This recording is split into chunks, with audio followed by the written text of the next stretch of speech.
كلا بل تحبون العاجلة وتذرون الآخرة وجوه يومئذ ناضرة إلى ربها ناظرة ووجوه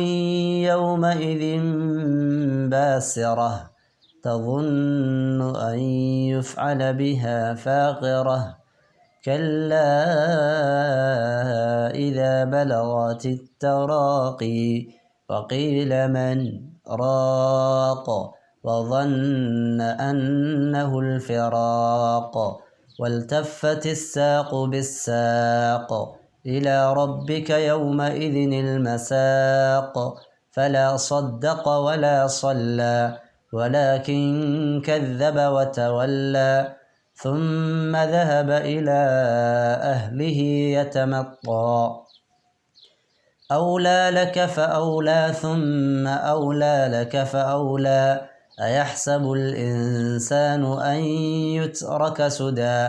ألم يك نطفة من مني